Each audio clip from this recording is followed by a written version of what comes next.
जय श्री राम दोस्तों, आप सभी का स्वागत है अक्षय वशिष्ठ चैनल पर। इस चैनल पर मैं अक्षय वशिष्ठ आपको ऐसे पैरानॉर्मल इंसिडेंट और एक्टिविटीज़ के बारे में बताता हूँ जो कि हमारे फॉलोअर्स और सब्सक्राइबर्स हमारे साथ शेयर करते हैं। इंस्टाग्राम आईडी, जीमेल आईडी और अब एक ऐसा फ़ोन नंबर जो कि आप स्क्रीन पर देख सकते हैं। तो कभी आपके साथ कोई पैरानॉर्मल इंसिडेंट हुआ हो, आप उसे रिकॉर्ड करके भेज सकते हैं। मैं अक्षय वशिष्ठ उसे नरेट करूँगा अपनी आवाज़ में। आगे बढ़ने से पहले एक बार धन्यवाद जो आप हमारे इंस्टाग्राम, यूट्यूब को इतना प्यार दे रहे हैं। ये जो रियल इंसिडेंट हम आपके सामने लेके आते हैं, ये आप में से कुछ लोग हैं जिन्होंने अपने ऐसे दर्दनाक हादसे हमसे शेयर किए हैं जो अपनी ज़िंदगी में बहुत ज़्यादा परेशान रहे हैं या अभी भी बहुत ज़्यादा परेशान चल रहे हैं। जो लोग नहीं चाहते कि आगे आने वाली जनरेशन अपने ऊपर कोई ऐसा बोझ उठा ले जिसे चाहकर भी अपने ऊपर से हटा ना पाए। एक ऐसी शक्ति जो सबसे ज़्यादा प्यार करती है अपने बच्चों से, दूसरों के बच्चों से, उस परिभाषा को कहते हैं माँ। माँ जिसने त्रिदेव को जन्म दिया, ब्रह्मा विष्णु महेश। कहते हैं माँ एक ऐसी शक्ति है जो क्या ना चाहे इस दुनिया में ना कर सकती हो। इमेजिन कीजिए कि आपकी माँ जो बचपन से आपका साथ देती आ रही है, जिसका दूध पीकर आप बड़े हुए हैं और एक ऐसी उम्र में आते हैं जहाँ पर आपको उस दूध का कर्ज निभाना है जो कि आप ज़िंदगी भर निभा नहीं सकते, लेकिन आप जब कोशिश करते हैं और फिर आपको पता चलता है जिस माँ से आपने जन्म लिया है वो माँ हर घंटे किसी न किसी एंटिटी से पोजेस होती है। बढ़ती उम्र में जो बच्चे होते हैं अपने घर के लिए कुछ करने की कोशिश करते हैं। बहुत सारे ऐसे बच्चे जो स्टेट बदल के दूसरी जगह पर जाके नौकरी करते हैं कि अपने घर पे पैसे भिजवा पाए। लेकिन एक ऐसा परिवार जिसकी आज कहानी मैं आपको बताने वाला हूँ, एक ऐसा इंसिडेंट जो आपको भावुक तो करेगा ही, साथ में आपको अंदर तक तोड़ देगा। क्योंकि ये रियल इंसिडेंट हमें बताया विवेक ने, जिनका जन्म बिहार में हुआ। ये पूरा रियल इंसिडेंट स्टार्ट होता है 2014 में, जब इन्होंने अपने होश संभाले।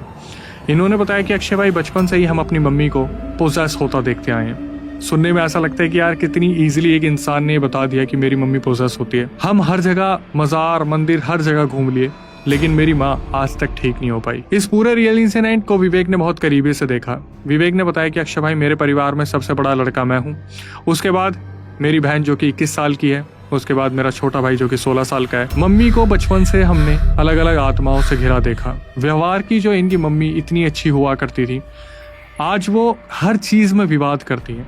जो मम्मी खाना टाइम पे बनाती थी, आज वो खुद के लिए खाना क्या, बच्चों के लिए क्या, किसी के लिए भी खाना नहीं बनाती है। उनके ऊपर क्या वशीकरण है आत्माओं का, जब आप सुनेंगे तो आपकी रूह कांप जाएगी।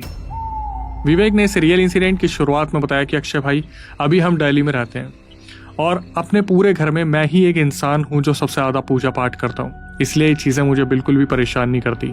अब ये चीज़ इन्होंने इसलिए बताई क्योंकि इन्होंने साक्षात अपनी मम्मी को, अपनी छोटी वाली बहन को धक्का मारते देखा है। और जब धक्के से इनकी बहन सीढ़ियों से नीचे गिरती हुई आई तो इनकी मम्मी के अंदर एक फीमेल एंटिटी आती है जो आके बोलती है कि हाँ, मैंने इस बच्ची को फेंका है और मैं इस परिवार को कभी खुश नहीं रहने दूंगी। इन्होंने अपनी बहन के बारे में बताया कि अक्षय भाई, मेरे बहन का पैर टूट गया, हम हॉस्पिटल लेके गए, प्लास्टर लगवाया, लेकिन बहन, इतने साल बीत गए, मान लो ये इंसिडेंट अगर 6-7 साल पहले हुआ था, बहन को जो धक्का मारा था, आज भी हमारी बहन ढंग से नहीं चल पाती क्योंकि उस आत्मा का प्रकोप हमारी बहन के ऊपर इतना है। अब आते हैं उस गलती पे जो गलती इनके पापा से हुई थी। अपनी मम्मी को अलग अलग पंडितों को दिखाते दिखाते ये एक पंडित जी के पास पहुँचते हैं। वो पंडित जी बहुत ही ज़्यादा अपने आप में शक्ति रखते थे। जब ये पंडित जी के पास पहुंचते हैं और अपनी मम्मी को सामने बैठाते हैं तो इनकी मम्मी वहां पर झूमना शुरू कर देती है। इनकी लैंग्वेज से झूमने का मतलब है पोजेस हो जाती है और सामने एक एंटिटी आती है। वो एंटिटी आके बताती है कि मैं तो इनकी ही बड़ी मम्मी हूँ। और ये सुनने के बाद घर के बच्चे हैरान हो जाते हैं। ऐसा लगा जैसे उन पंडित जी ने इन घर वालों के सामने एक नया राज खोल दिया था। मैं भी शायद जो विवेक की मम्मी थी इस बारे में जानती थी, लेकिन विवेक, उनके छोटे भाई और छोटी बहन इस बारे में बिल्कुल नहीं जानते थे। वो जो एंटिटी है वो आके सबके सामने बताना शुरू करती है कि मैं इसी की पत्नी थी, मतलब विवेक के पापा की पहली पत्नी, और बताना शुरू करती है कि मेरी इस आदमी से बनती नहीं थी, मैं बच्चा नहीं कर पा रही थी। जब मैं घर गई तो मेरे घर वालों ने मुझे सुकून से रहने नहीं दिया, इसलिए मैंने खुद को जला के ख़त्म कर लिया। और जला के ख़त्म करने का जो सबसे बड़ा एक रीज़न था वो यही था कि मैं अब इस परिवार को कभी ढंग से जीने नहीं दूंगी। पंडित जी ने बहुत पूछने की कोशिश की कि तुझे कुछ भोग चाहिए, तेरी कोई आखिरी इच्छा है। वो जो एंटिटी आई थी जो इनकी ही बड़ी मम्मी हुआ करती थी, उन्होंने कहा कि मैं इस परिवार को कभी खुश नहीं देख सकती, मैं इस परिवार के लिए इतना गंदा जाल बुनूंगी कि ये कभी भी उस जाल से बाहर नहीं आ पाएंगे। किसी मंदिर में चले जाओ, किसी मज़ार में चले जाओ, तुम्हें कोई इलाज नहीं मिलेगा, और जब जब तुम किसी नए पंडित से मिलोगे तुम्हारे सामने एक नई चीज़ खुलेगी। ये चीज़ विवेक ने अपने कानों से सुनी, उनके भाई ने भी, इनकी बहन ने भी, सबने सुना, इनके पापा ने भी सुना। पहले तो विवेक ने अपने पापा से कंफर्म करा कि पापा क्या ये सच बात है, तो इनके पापा ने इन्हें बैठ के बताया कि बेटा वो जो बड़ी मम्मी तुम्हारी थी वो आए दिन कुछ ना कुछ घर में कलेश करती थी, मुझे मारने की प्लानिंग करती थी या मेरे खाने में जहर मिला देती थी। हमारी जो पुश्तैनिक प्रॉपर्टी है उस पे तुम्हारी बड़ी मम्मी की नज़र थी। जब मुझे इस बारे में पता चला तो मैंने उस औरत को अपने से दूर कर दिया था, उसके घर भेज दिया था। अब ये चीज़ मुझे नहीं मालूम थी कि उसने जला के खुद को ख़त्म कर लिया था। और ये जो एंटिटी थी, जो इनकी बड़ी मम्मी थी, ये इतनी शक्तिशाली क्यों थी? क्योंकि इनका जो घर था विवेक का, वो शमशान के 1 किलोमीटर के दायरे में आता था, और उसी शमशान में इस औरत को आग दी गई थी।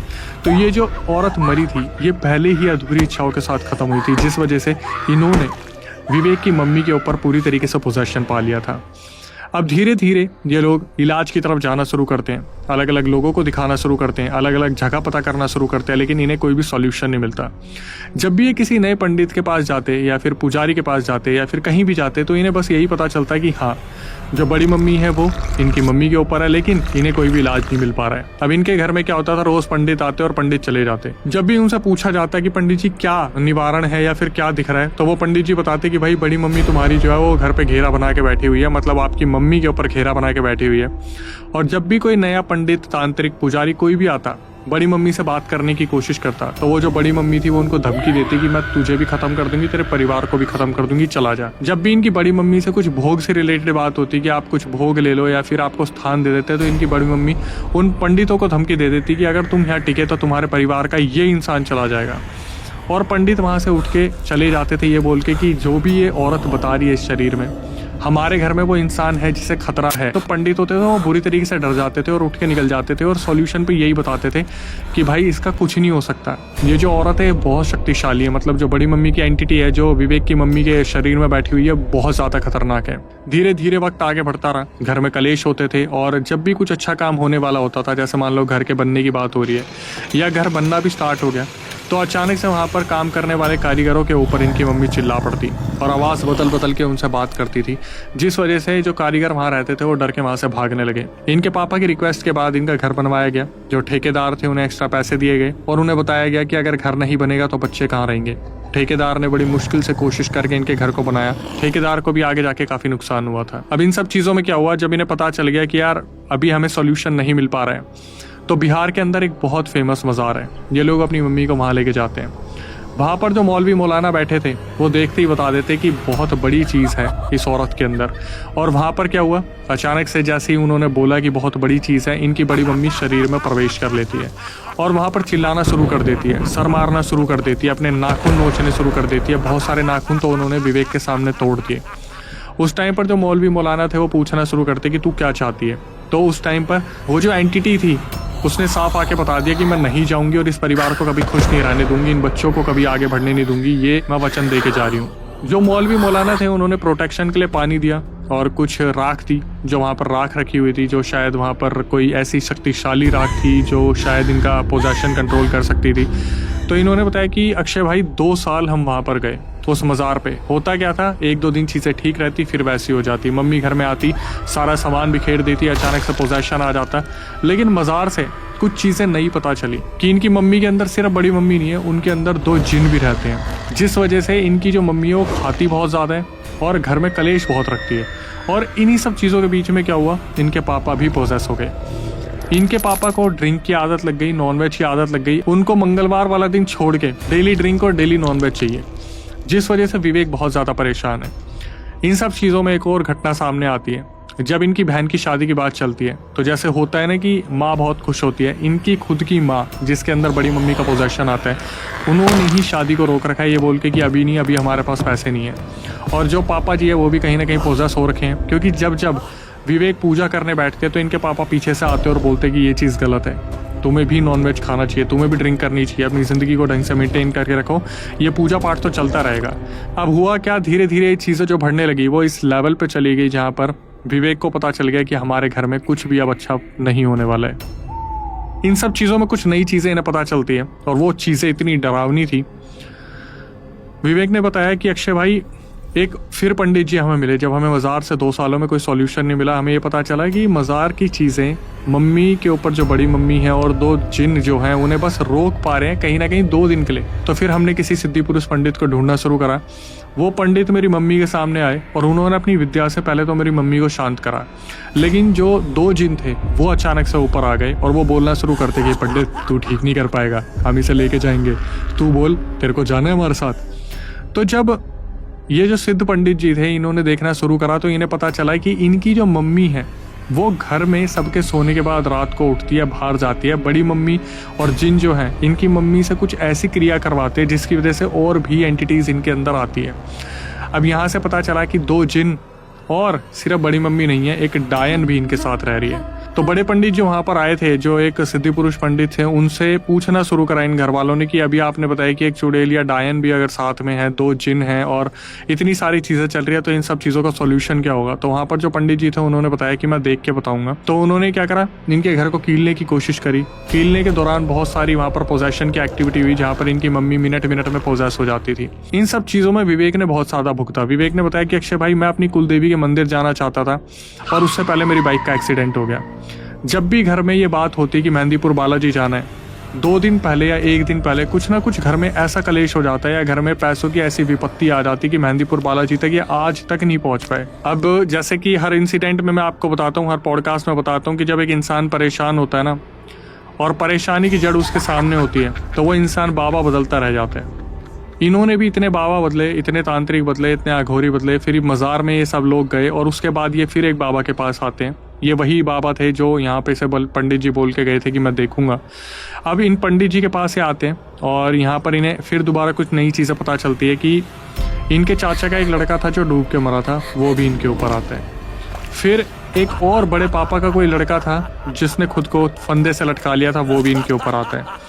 लेकिन ये सब जो है ये अच्छे में आते हैं। जो डूबा हुआ लड़का था वो भी, जिसने फंदे से खुद को टांगा था वो भी, और कुलदेवी भी साथ में चलने लग रही है। अब कहते हैं ना कि नहले पे दहला क्या होता है, वो पंडित जी अचानक से देख के बताते हैं कि भाई ये जो चाचा के लड़के, बड़े ताऊ जी के लड़के जो इन पे आते थे और जो कुलदेवी आती थी आपकी मम्मी को बचाने के लिए, आपके ही किसी रिश्तेदार ने उन्हें बांध के साइड में रख दिया।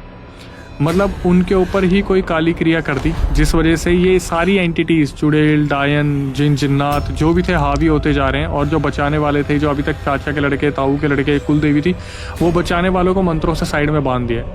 जब विवेक को ये पता चला तो विवेक सही में बहुत टूट गए थे और पैरों तले सबके तो ज़मीन निकल ही चुकी थी। विवेक ने बताया कि अक्षय भाई, हमारे घर में वो हालात हो गए कि हमारे घर में रात को डिसीजन बनता है कि हम अगले दिन मंदिर जाएंगे और सुबह उठ के सारे आपस में लड़ने लग जाते कि मंदिर जाके क्या ही करेंगे, घर में बैठते हैं। वो जो एंटिटीज़ थी वो इस कदर हावी होने लगी कि घर में जब भी कोई अच्छा काम होने वाला होता, मंदिर स्थापित होने वाला होता, मूर्ति टूट जाती या फिर प्लेट के ऊपर कुछ ऐसा गिर जाता या प्लेट मम्मी के हाथ से छूट जाती। जो इनकी मम्मी थी अब खाने में जहर मिलाने लगी थी और इनके पापा जो थे वो कहीं ना कहीं देख लेते थे या कोई ना कोई इनकी मम्मी को ये हरकत करते देख लेता था, जिस वजह से ये लोग बच जाते थे। बार बार पंडित जी को बुलाया जाता और पंडित जी ये बताते कि भाई साहब, आपके रिश्तेदार रुक नहीं रहे हैं, कोई ना कोई घर में आता है और घर की मिट्टी लेके चला जाता है और वहाँ पर जाके काला जादू करता है। फिर एक और भी नई चीज़ आई, वो पंडित जी बताते कि अच्छा, मतलब तुम्हारे ऊपर एक और भी श्राप चलता आ रहा है। इनके जो परदादा थे वो खेत में काम किया करते थे और एक पंडित जी थे जो वहाँ पर आते थे, पूजा पाठ किया करते थे खेत के आसपास। तो उनका एक लड़का था जो बहुत शरारती था, वो इनके परदादा की फसल को ख़राब करता था। एक दिन वो जो लड़का था पंडित जी का, उसने क्या करा, इनके परदादा की बहुत सारी फसल ख़राब कर दी, जिस वजह से इनके जो परदादा थे उन्होंने उस लड़के को हवा में उठा के फेंक के दे के मारा और वो जाकर पत्थर वाले हिस्से पर लगा जहाँ पर वो ख़त्म हो गया था। तो पंडित जी ने श्राप दे रखा था इस परिवार को, जिस वजह से वो जो बच्चा था वो भी इनकी मम्मी के अंदर आता था। आप इमेजिन कर रहे हैं, 2 जिन, एक चुड़ैल डायन, कुछ चाचा का लड़का, ताऊ का लड़का, कुलदेवी जो बचाने की कोशिश कर रही है, और फिर ये एक बच्चे का खुलासा और हुआ, जिस वजह से इनको बहुत ज़्यादा प्रॉब्लम आई। जो पंडित जी थे ये उनके आसपास घूमते रहते थे विवेक, ये जानने के लिए कि कोई सॉल्यूशन मिल जाए, क्योंकि मम्मी की तबीयत बहुत ज़्यादा ख़राब होती जा रही थी। इनकी मम्मी जो हेल्दी हुआ करती थी उनका वजन गिरता जा रहा था। अब पापा भी पोजेस रहने लगे थे। छोटी बहन की शादी की बात होती और शादी के रिश्ते अपने आप टल जाते। जिस भी लड़के से बात करते उस लड़के को कुछ ना कुछ होना शुरू हो जाता था। जैसे घर की जो एंटिटीज़ है वो इतनी हावी पड़ी हुई है, खुद के रिश्तेदार दुश्मन, परदादा ने जो हरकत करी वो दुश्मन, जो पापा से गलती हुई, जो बड़ी मम्मी थी जिन्होंने खुद को जलाया वो भी दुश्मन। विवेक आज भी परेशान है क्योंकि उन्होंने बताया कि भाई 2024 लास्ट था जब कुल देवी और वो जो चाचा और ताऊ के लड़के थे वो मम्मी के शरीर में आए थे। उसके बाद हमें दिक्कत ही दिक्कत चल रही। इन सब चीज़ों में क्या हुआ, विवेक ने एक चीज़ और बताई जो कि बहुत ही ज़्यादा डरावनी है कि रातों रात इनकी मम्मी उठ के 2-2 3-3 दिन के लिए पता नहीं कहाँ कहाँ चली जाती है, खुद ही वापस आ जाती है। और जब वापस आती है तो उनकी हालत ऐसी होती है जैसे शमशान में कोई क्रिया करके आई है। एक बार इन्होंने क्या करा, पंडित जी से रिक्वेस्ट करी कि कोई उनके भी गुरु है तो उनको बुलाया जाए। फाइनली एक बहुत बड़े गुरु जी आते हैं इनके घर में और पूजा पाठ का सारा कार्यक्रम शुरू होता है, जहाँ पर इनकी मम्मी के अंदर मल्टीपल पोजेशन आता है, बहुत सारी आत्माएं आती है। और उस दिन पता चलता है कि लगभग 50 से ज़्यादा आत्माएं इनकी मम्मी के शरीर में रह रही है। धीरे धीरे एक एक करके आती है और एक एक से पूछा जाता है कि क्या चाहिए। सारी आत्माएं यही बोलती है कि नहीं, हमें तो इन्हें लेके जाना है क्योंकि इनकी जो बड़ी मम्मी है उन्होंने हमें आदेश दिया हुआ है। सबका उतारा करा उन महागुरु ने, सबका एक एक चीज़, एक एक एंटिटी को उतारा और किसी चीज़ में कैद करा। और विवेक को ये बोला गया कि बेटा जो शमशान है उसके वहाँ पर इस चीज़ को फेंक कर पीछे मुड़ के मत देखना, बस सीधा घर पे आ जाना। ये एक वो सिचुएशन होती है जहाँ पर आपके दिमाग में होता है एक बार पलट के देखूँ तो। विवेक ने बताया कि अक्षय भाई मुझे किसकी आवाज़ नहीं आई, दादा दादी चाचा चाची नाना नानी पापा मम्मी सबकी मुझे आवाज़ आ गई कि बेटा पीछे है मुड़ जा, पीछे है मुड़ जा, साथ लेके चल। ये अपने घर पे वापस आ गए। विवेक सही में दिल के बहुत अच्छे हैं। इन्होंने बताया कि अक्षय भाई वो जो पंडित जी थे उन्होंने बताया था कि अगले 3 महीने तक उस शमशान के पास आपके घर से कोई भी नहीं जाएगा। लेकिन बड़े ही एक शांत व्यवहार से इन्होंने बताया कि अक्षय भाई मेरे जो सबसे छोटे वाला भाई है ना, उससे वो गलती हो गई। सारे मिलके पोखर में तैरने गए थे, जैसे शमशान से कुछ ही दूरी पे एक पोखर बना हुआ था जहाँ पर नहीं जाना था, पर मेरा छोटा भाई वहाँ चला गया। वो जो पंडित जी थे उन्होंने जो चीज़ दी थी वो भी खंडित हो गई। अब क्या हुआ, मेरी मम्मी के ऊपर अभी भी फिर दोबारा पोजेशन आता है। वो जिन आ जाते किसी भी मिनट, कोई भी चुड़ैल डायन आ जाती है, कोई भी आत्मा आ जाती है और मम्मी एकदम से उछलना शुरू कर देती है, बोलना शुरू कर देती है, लेके जाऊँगी, लेके जाऊँगा, नहीं छोड़ूंगा। और हम बस यही बोलते रहते हैं भगवान हमारा भला करते, भगवान हमें इन सब चीज़ों से बाहर निकाल दे। इनके जो छोटे वाले भाई है वो भी बहुत परेशान है। घर में सबकी तबीयत ख़राब रहती है, घर में जितने भी नुकसान है सब सामने सामने होते हैं। और वो जो बड़ी मम्मी है आज भी उन सब चीज़ों का बदला ले रही है। ये जो शमशान वाली चीज़ बताई थी, ये उतारे की चीज़ बताई थी, लेकिन जो सबसे छोटे वाले भाई से गलती हुई ये भुगतनी सबको पड़ी। इनके घर में किसी ना किसी से कोई ना कोई गलती हो रही है और बच्चे उन सब चीज़ों से बहुत ज़्यादा बिगड़े हुए हैं। मतलब कुछ भी इनके घर में अच्छा हो नहीं पा रहा है। आखिरी में विवेक ने बोला कि अक्षय भाई इंसिडेंट तो मैं बहुत पहले भेजना चाहता था, ये सोच के कि कभी ना कभी तो ये सब कुछ ठीक होगा, लेकिन बिलीव मी आज भी हमारे घर में कुछ भी ठीक नहीं हुआ है। कई चीज़ों का जो अंत होता है वो अच्छा नहीं होता। हर बार आप सुनते हैं कि पूजा पाठ करके उस चीज़ को उतार दिया गया, लेकिन विवेक का परिवार आज भी इन सब चीज़ों से बुरी तरीके से तंग हो रखा है। तो आखिरी में आके विवेक ने इन सब चीज़ों को हाईलाइट किया कि अक्षय भाई हमारे सामने हमारी माँ हर सेकंड पोजेस होती है और हम कुछ भी नहीं कर पा रहे हैं। अभी भी हमारी तलाश जारी है कि हमें कोई ऐसा पंडित, पुरोहित, मौलवी, मौलाना कुछ भी ऐसा मिल जाए जहाँ पर अपनी माँ को हम बचा पाएँ।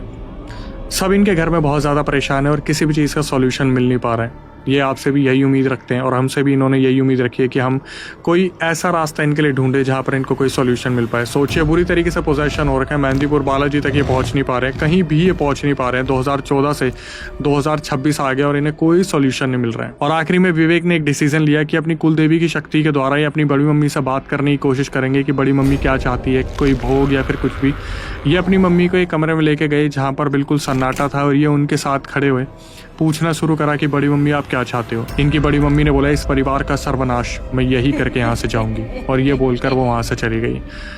आखिरी में विवेक ने ये बोला कि बस उम्मीद लगाए बैठे हैं ये कि कैसे न कैसे कुछ ना कुछ करके कुछ तो होगा, जो भगवान पे भरोसा है कि सब कुछ ठीक होगा। और हम भी यही उम्मीद लगाते हैं कि जल्द ही सब कुछ ठीक हो जाए। लेकिन कमेंट सेक्शन में आप भी ज़रूर बताइएगा जो राय आपकी होगी परिवार को लेके कि कैसे इनके परिवार को सॉल्यूशन मिल सकता है।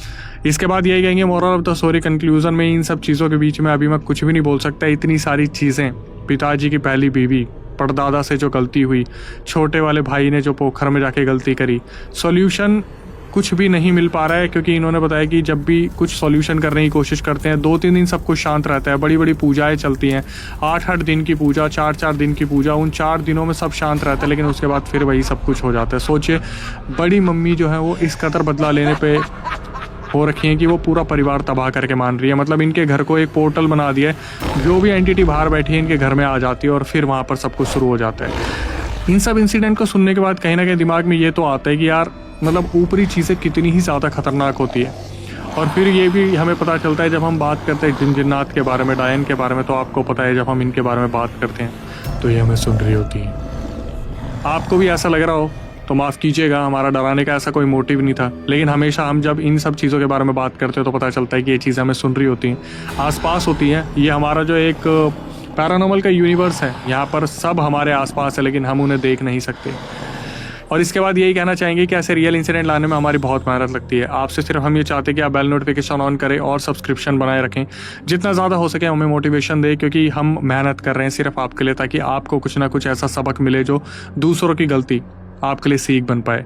इसके बाद हमारा दूसरा चैनल है जिसका नाम है अक्षय वशिष्ठ हॉरर शो। वो हमारे दिल के बहुत ज़्यादा करीब है, क्योंकि लोग वहाँ पर आते हैं और बताते हैं कि हमारे पूर्वज ही कैसे हमारे दुश्मन बन गए, कैसे हमने एक ऐसे इंसान को अपने घर में बुला लिया जो हमारे घर को पूरी तरीके से बर्बाद करके चला गया, मतलब काली क्रिया करके चला गया। कैसे हमारे घर में एक ऐसे बच्चे ने जन्म लिया जो शैतान का बच्चा था, या फिर कैसे हम एक ऐसे घर में चले गए जो साक्षात एक ऐसा पोर्टल था जहाँ पर मौत का मंजर हमें देखने को मिला। जाके उस चैनल को सब्सक्राइब कीजिए, बेल नोटिफिकेशन ऑन कीजिए, क्योंकि वो चैनल हमारे लिए बहुत खास है। क्योंकि ऐसे ऐसे लोग जो अपनी आप बीती बताते हैं वो वहाँ पर रियलिटी में आकर अपने घर के सारे सच बताते हैं।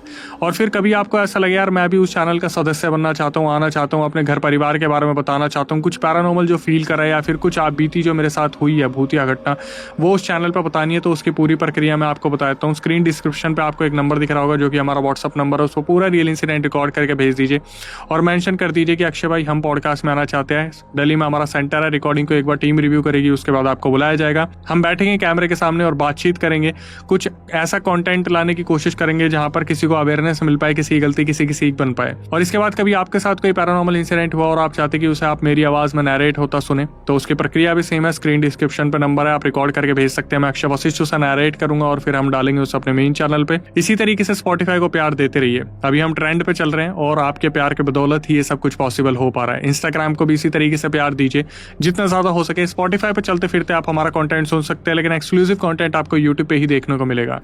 फेसबुक को भी इसी तरीके से प्यार दीजिए। 95,000 से ज़्यादा फॉलोवर वहाँ पे हमने क्रॉस कर लिए। इसी तरीके से आपके सामने कंटेंट हम लाते रहेंगे, कुछ ना कुछ नया, कुछ ना कुछ पैरानॉर्मल और ऐसी चीज़ें जहाँ पर हम आपको सबक देने की कोशिश कर रहे हैं।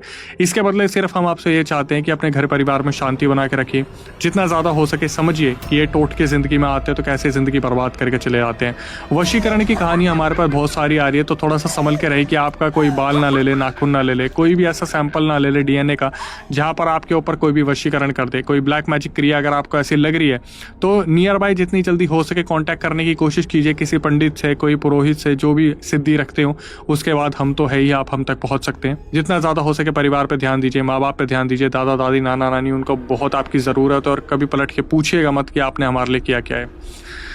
इन सब चीज़ों से बाहर निकलने का एक ही सॉल्यूशन है, वो है भक्ति। कुल देवी देवता, इष्ट देवता, ग्राम देवता, आपके जो पितृ हैं, पूर्वज हैं, जितने भी आपके भगवान हैं उन्हें पूजिए। आपके कुल देवी देवता जितना ज़्यादा हो सके उन्हें पूजिए, क्योंकि वही आपको सॉल्यूशन देंगे, क्योंकि वही आपकी रक्षा करेंगे। इसी तरीके से चैनल को प्यार देते रहिए। इसी तरीके से हम वीडियो पॉडकास्ट लाते रहेंगे। टिल देन नई वीडियो नए पॉडकास्ट आने तक stay tuned with the channel.